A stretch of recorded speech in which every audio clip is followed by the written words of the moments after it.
బట్టతలతో బాధపడుతున్నారా? ఆధునితనమైన పద్ధతిలో హెయిర్ ట్రాన్స్ప్లాంటేషన్ చేయబడును. Face clinic, Hyderabad. నమస్తే, welcome to Suman TV news. నేను మీ Sai. Delhi CM Arvind Kejriwal liquor scams కేసులో అరెస్ట్ అయినటువంటి సందర్భంలో మరొకసారి ఈ యొక్క లిక్కర్ స్కామ్ అనేటువంటి అంశం అయితే దేశవ్యాప్తంగా చర్చ కొనసాగుతుంది. ఇప్పటికే కవిత అరెస్ట్, అదేవిధంగా కేజ్రీవాల్ అరెస్ట్, ఇలా వరుస అరెస్టులు కొనసాగుతున్నటువంటి సందర్భంలో తాజా అరెస్ట్ అయితే దేశవ్యాప్తంగా చర్చనీయాంశంగా మారింది. ఈ పరిస్థితుల్లో, ఇప్పుడున్నటువంటి పరిస్థితుల్లో, అంటే కొద్ది రోజుల్లో ఎన్నికలు ఉన్నటువంటి సందర్భంలో ఈ యొక్క అరెస్ట్ పర్వానికి సంబంధించి భిన్నాభిప్రాయాలు కూడా వ్యక్తమవుతున్నాయి. సో దీనికి సంబంధించి ఓవరాల్గా మాట్లాడేటువంటి ప్రయత్నం చేద్దాం. కేజ్రీవాల్ అరెస్ట్ తర్వాత ఆయన బయటకు వచ్చేటువంటి అవకాశం ఉందా? ఇది కవిత మెడకు ఇంకా పెద్ద ఉచ్చులాగా మారేటువంటి అవకాశం ఉందా? ఏ రకమైనటువంటి పరిణామాలు ముందు ఉండేటువంటి అవకాశం ఉందో మనం మాట్లాడదాం. మనతో పాటు ప్రస్తుతం బత్తుల రామకోటయ్య గారు, ప్రముఖ సీనియర్ న్యాయవాది, మాతో పాటు జాయిన్ అవుతున్నారు జూమ్లో. నమస్తే అండి రామకోటయ్య గారు. నమస్తే సాయి గారు. సో ఎలా చూడొచ్చు అంటారు? కేజ్రీవాల్ అరెస్టు సంబంధించి ముఖ్యమంత్రి హోదాలో ఉన్నటువంటి వ్యక్తినే ఈరోజు అరెస్ట్ చేసినటువంటి పరిస్థితి ఈడీ మనం చూసాం.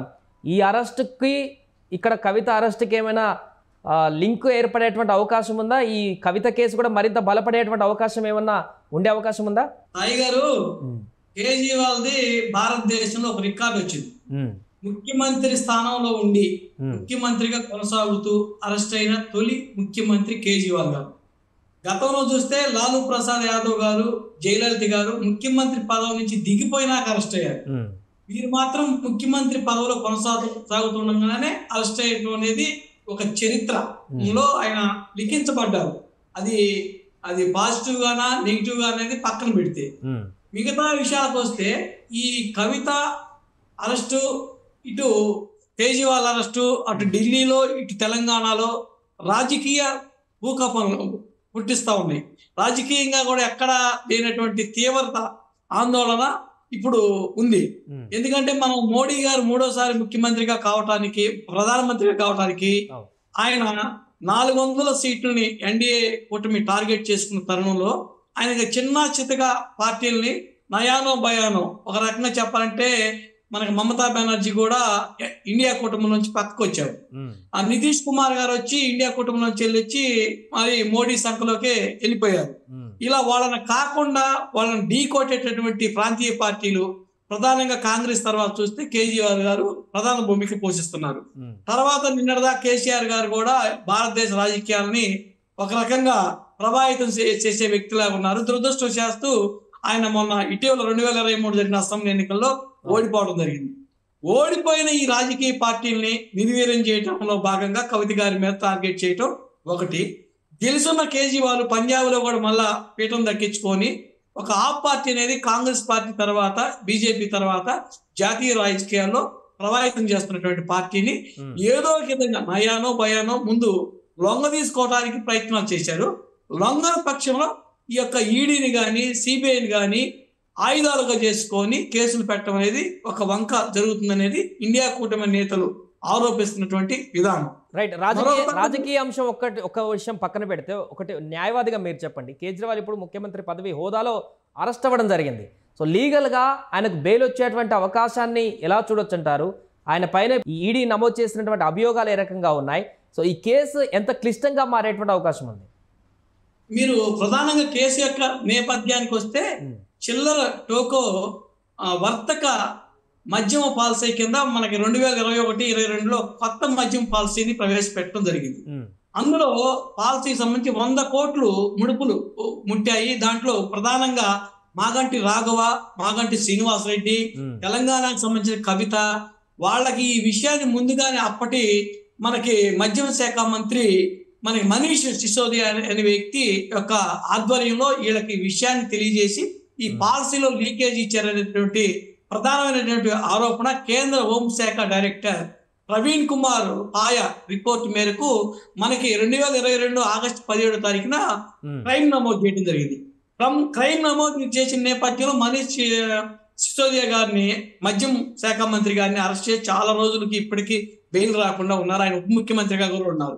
తర్వాత ఆప్ నాయకులు కొంతమందిని అరెస్ట్ చేశారు. ఇదే కేసులో కేజ్రీవాల్ గారికి చాలా సార్లు సమన్ ఇచ్చినప్పటికీ కూడా వారు రాకుండా ఉండటం ఒక పాయింట్. 2, కవిత గారు కూడా ఎలక్షన్ ముందు ధిక్కార స్వరంతో ఉంటే ఆమెను కూడా ఇదే పందాలో చర్చి వారెంట్ తీసుకొని సోదాల పేరిట డైరెక్ట్ గా అరెస్ట్ చేయడం జరిగింది. కేజ్రీవాల్ గారు ప్రివెన్షన్ ఆఫ్ అరెస్ట్ ని భిన్నంగా దృష్టిలో ఉంచుకొని ఢిల్లీ హైకోర్టుకి వెళ్తే అరెస్ట్ అనేది మేము ఆపుదల చేయడం అనేది కుదరదని చెప్పి కోర్టు కూడా కేటగారికల్ గా చెప్పడం జరిగింది. ఈ నేపథ్యంలో అరెస్ట్ చేసినాక ఈ రోజు కవిత గారు కూడా ఢిల్లీ మనకి సుప్రీంకోర్టులో పిటిషన్ వేశారు అరెస్ట్ ని గురించి మనకు బెయిల్ ఇవ్వమని. బెయిల్ అనేది కింద స్థాయి దిగువ స్థాయి కోర్టులు వేస్తాయి కాబట్టి ఏదైతే జ్యూరిస్డిక్షన్ కోర్టులు ఉన్నాయో వాటిలోనే మీరు బెయిల్ తెచ్చుకోండి అని ఒక డైరెక్షన్ కూడా ఇచ్చారు. పైన ఉన్నటువంటి హైకోర్టులు కానీ సుప్రీంకోర్టు కానీ ఒక్క యాంటిసిపేటరీ బెయిల్ తప్పితే డైరెక్ట్ గా లోయర్ కోర్టులో ఉన్న బెయిల్ విషయాన్ని మేము ఇంటర్ఫీర్ కాము, అందుకని మీరు లోయర్ కోర్టుకి వెళ్ళి ఎక్కడైతే జ్యూరిస్డిక్షన్ ఉందో ప్రాథమికంగా ఆ కోర్టులో ముందు మీరు బెయిల్ ప్రయత్నం చేయండి అని చెప్పి ఒక కవిత గారి కేసులో కూడా ఈ రోజు సుప్రీంకోర్టు ఇచ్చినట్టు డైరెక్షన్ ఇచ్చినట్టు మనకి మీడియాలో తెలుస్తా ఉంది. అందుకని కేజ్రీవాల్ గారికి అంత త్వరగా బెయిల్ రావడం అనేది సాధ్యపడే పని కాదు. ఎందుకంటే మిగతా ఈ కేసు మొత్తం మీద కూడా 16 మంది ముద్దాయిలు ఉన్నారు. అరెస్ట్ అయిన ప్రతి ఒక్కరికి కూడా చాలా కాలం దీర్ఘకాలికంగా పట్టింది బెయిల్ రావడానికి. ఈయనకు కూడా అంత ఈజీగా రాదు.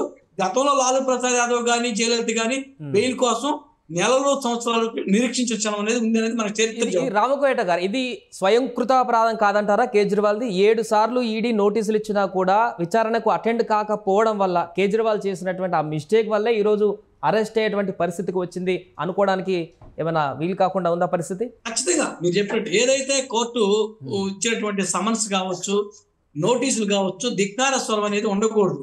మనకి ఇండియన్ కాన్స్టిట్యూషన్ లో ఆర్టికల్ 14 చెబుతుంది all are equal before the law. అందుకని మనం చట్టం ముందు అందరూ సమానమైనప్పుడు ముఖ్యమంత్రి అయినా సామాన్యుడైనా ఒక ఆరోపణ వచ్చినప్పుడు దానికి సంబంధించి కోర్టు సంబంధిత నోటీసులు ఇచ్చినప్పుడు తప్పనిసరిగా విధిగా హాజరై దానికి జవాబు చెప్పాల్సినటువంటి పరిస్థితి ఉంది. కోర్టు ధిక్కారం కిందకు రాకూడదు. దీన్ని కూడా జైలుకి మనం అరెస్ట్ చేసేటప్పుడు కానీ లేదా రేపు బెయిల్ స్టేజీలో కానీ రేపు కోర్టులో జరిగే ఆర్గ్యుమెంట్ లో కానీ ఇది కూడా ఒక ప్రధానిక భూమిక పోషిస్తా ఉంది.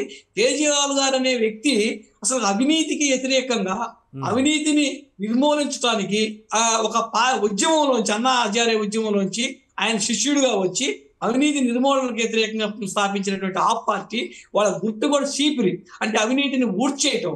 అలాంటి పార్టీని ఎస్టాబ్లిష్ చేసి 2 సార్లు ముఖ్యమంత్రిగా ఉండి ఇలాంటి కేసుల్లో ఆయన ఆరోపణకు గురి కావడం అనేది చాలా దురదృష్టకరమైన విషయం. ఎందుకంటే ప్రజలకి ఈ రోజు అవినీతిని నిర్మూలించడం కోసం ఒక చిన్న పార్టీలు ఇక్కడ మన లోక్సభ జయప్రకాష్ నారాయణ కొన్ని దశాబ్దాలు పోరాటం చేసిన ఆయనకు అవకాశం ఇవ్వాల. కానీ ఢిల్లీలో విద్యావంతులైనటువంటి ప్రజలు, చైతన్యవంతమైన ప్రజలు, వివేకం కలిగిన ప్రజలు ₹1 కూడా డబ్బులు తీసుకోకుండా 2 ప్రధానమైనటువంటి జాతీయ పార్టీలు ఒక పక్క కాంగ్రెస్ ని బీజేపీని కాదని 2 సార్లు అధికారం కట్టబెడితే ఈ ఆరోపణ రావటం, ఈ అవినీతి ఆరోపణలు కూరకపోవడం అనేది నిజంగా దురదృష్టకరం అనేది నా భావన. ఇంకోటి రామకోటయ్య గారు, అంటే ఈ యొక్క ఆరోపణలు కానీ విచారణకు సంబంధించి కానీ సంవత్సరం నుంచి చూస్తున్నాం. Last year Manish Sisodia arrest అయినప్పటి నుంచి మొదలైనటువంటి క్రమాన్ని కొన్నిసార్లు కవిత కూడా వెళ్ళి ఈడీ ఆఫీస్కి వెళ్ళి ఢిల్లీలో విచారణ కూడా కొనసాగించినటువంటి పరిస్థితి నుంచి నేడు అరెస్టుల పర్వానికి తొందరగా స్పీడప్ అయ్యేటువంటి పరిస్థితిని మనం చూస్తున్నాం. ఎందుకు ఈ ఎన్నికలకు ముందు కొద్ది రోజుల ముందే ఈ యొక్క కేసులో ఇంత స్పీడప్ అవ్వడానికి గల కారణాలు ఏంటి? అంటే ఇంకొక అంశం తెరపైకి వస్తుంది. ప్రస్తుతం ఎలక్టోరల్ బాండ్లకు సంబంధించినటువంటి అంశం దేశవ్యాప్తంగా చర్చ కొనసాగుతుంది. సుప్రీంకోర్టు కూడా చివాట్లు పెడుతుంది ఈ అంశానికి సంబంధించి. ఈ నేపథ్యంలోనే ఈ యొక్క అంశం ఈ డైవర్ట్ చేయడానికి ఇలాంటి ఏమైనా తెరపైకి వస్తున్నాయా అరెస్ట్లు అనేటువంటి అంశం? వాస్తవాన్ని చెబితే నిప్పు లేకుండా పొగరాదు. ఒక పాయింట్ లో మనం ఇన్ ఆఫ్ 2 యాంగిల్స్ ఏదో ఒక ఆరోపణ లేకుండా ఆయన గురించి రిమైండ్ రిపోర్ట్ లో కూడా కొన్ని సందర్భాల్లో అవినీతి ఆరోపణ అనేది మనకి తేటతెల్లమైంది. రెండో పక్షంలో మోడీ గారిది కూడా పాలసీ సమయం లేదు మిత్రమా సంధ్య సమరమా. ఆయనకి ఎవరైనా సరెండర్ అయితేనేమో ఒక పద్ధతి ఉంటుంది, సరెండర్ కాకుండా సై అంటేనే ఇంకో పద్ధతి ఉంటుంది. ఆయన చట్టబద్ధంగా ఎవరి మీద ఎలాంటి రూపొల్చినప్పుడు వాళ్ళని అదిరిచ్చో బెదిరిచ్చో రాజకీయం చేయటం అనేది మోడీ యొక్క మార్క్ రాజకీయంగా మనకు కనిపిస్తా ఉంది. అందుకని ఒక రకంగా చెప్పాలంటే మనకి ఒరిస్సా ముఖ్యమంత్రి నవీన్ పట్నాయక్ లాగా నిస్వార్థంగా అవినీతికి అతీతంగా పరిపాలించిన వాళ్ళని ఏం చేయలేకపోయారు. మమతా బెనర్జీ గారిని కానీ నితీష్ కుమార్ గారి మీద ఇలాంటి కేసులను కట్టలేకపోయారు. నయానో భయానో వారు ఏదైనా ఎక్కడైనా ఒక లూప్ హోల్స్ ఉంటే దాన్ని ఖచ్చితంగా మోడీ గారు అడ్వాంటేజ్ తీసుకొని రాజకీయాల్లో దాన్ని అడ్డం పెట్టుకొని ప్రయోజనం పొందడానికి ఎంతకైనా తెగిస్తారు. ఒక పక్క పాకిస్తాన్ మీద యుద్ధం చేస్తారు, లేదంటే ఇలాంటి ఆరోపణలు వచ్చే ప్రత్యర్థుల మీద దాడి చేస్తారు. అది మోడీ మార్క్ రాజకీయం. అందుకని ఆయనకు అవకాశం ఇవ్వటమే కేజ్రీవాల్ గారు చేసిన పెద్ద తప్పిదం అనేది నా భావన. సో ఇప్పుడు కేజ్రీవాల్ అరెస్టు తోటి తెలంగాణ రాజకీయాలలో కూడా పెనుమార్పులు వచ్చేటువంటి ఏమన్నా అవకాశం ఉందా? కవితకు సంబంధించి ఇప్పటికే బెయిల్ కోసం అక్కడ కూడా మొండి చేయి కనపడుతున్నటువంటి సందర్భం. ఇప్పుడు మీరు చెప్పినట్టు సుప్రీంకోర్టు కింది కోర్టుకు వెళ్ళమని బెయిల్కి సంబంధించి ఆదేశించినటువంటి పరిస్థితుల్లో ఇది క్రమక్రమంగా ఈ కేసు మరింత బలపడేటువంటి అవకాశం ఉన్నట్టు కనపడుతుంది. ఇది కవితకు ఎంత ఇబ్బందికరంగా మారేటువంటి అవకాశం ఉంది? ఖచ్చితంగా మంచి పాయింట్ చెప్పారు. ఇప్పుడు తెలంగాణ పరిస్థితికి వచ్చేటప్పటికి విచిత్రమైన పరిస్థితి. ఇప్పుడు ఢిల్లీలో కేజ్రీవాల్ వర్సెస్ మోడీ, ఎందుకంటే అక్కడ కాంగ్రెస్ పార్టీ కూడా పార్లమెంట్ ఎన్నికల్లో వాళ్ళకి 7 లోక్సభ స్థానాలు అంటే 2 కాంగ్రెస్ కి ఇచ్చి 5 స్థానాలు ఆప్ పోటీ చేసింది. అందుకని ఒక ఇండియా కూటమి డైరెక్ట్ ఎన్డీఏ కూటమి తోటి అక్కడ పోటీ ఉంది.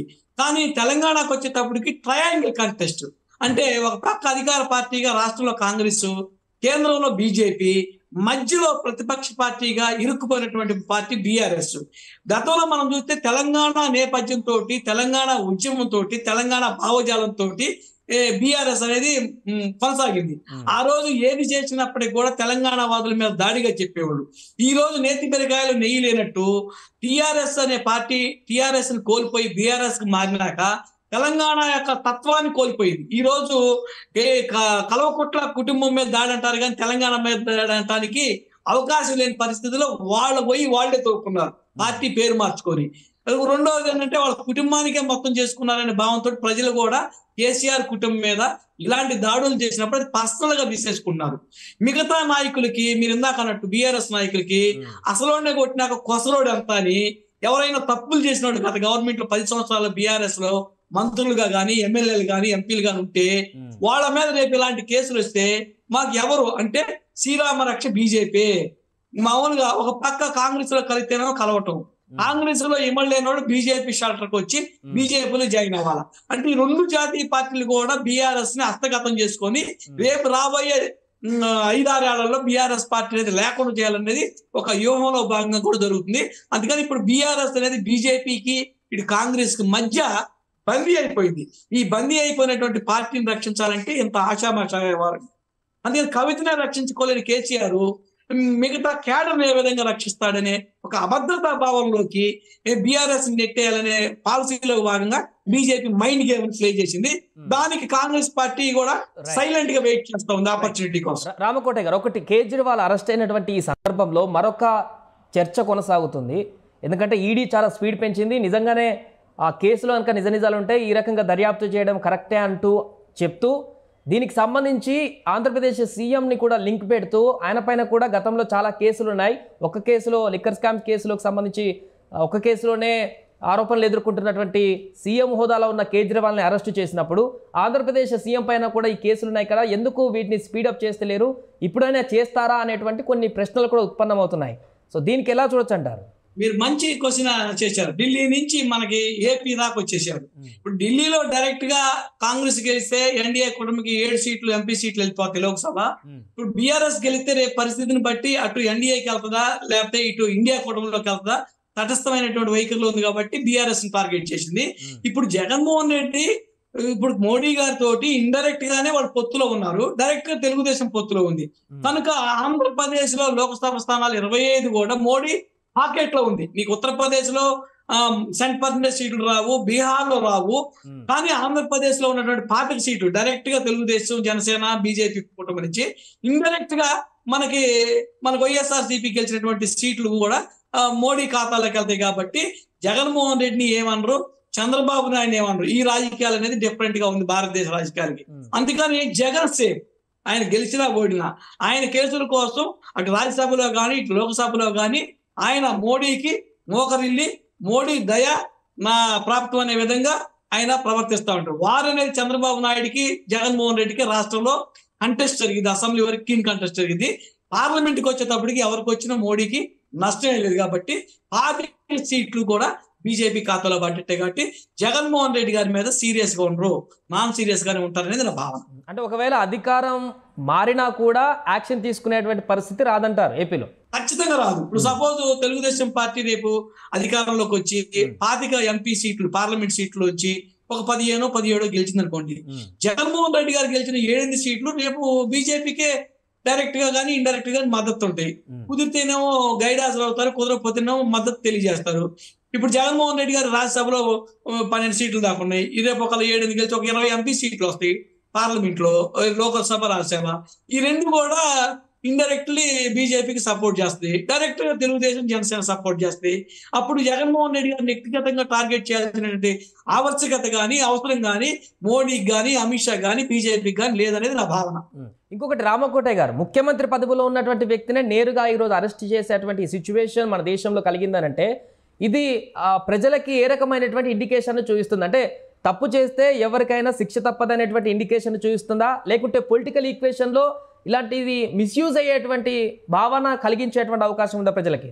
మంచి క్వశ్చన్ వేశారు. నిజంగా కేజ్రీవాల్ గారికి తప్పు చేసి ఉంటే మీరు అన్నట్టు ఇందాక నేను చెప్పినట్టు చట్టం ముందు అందరూ సమానులే, రాజ్యాంగం ఎవరికి కూడా ఎక్స్క్యూజ్ చేయదనే భావనలోకి ఎవరిని కూడా రాజ్యాంగం ప్రకారం కానీ చట్ట ప్రకారం కానీ అతిథులు కాదనే ఉద్దేశం మనకు అర్థమవుతుంది.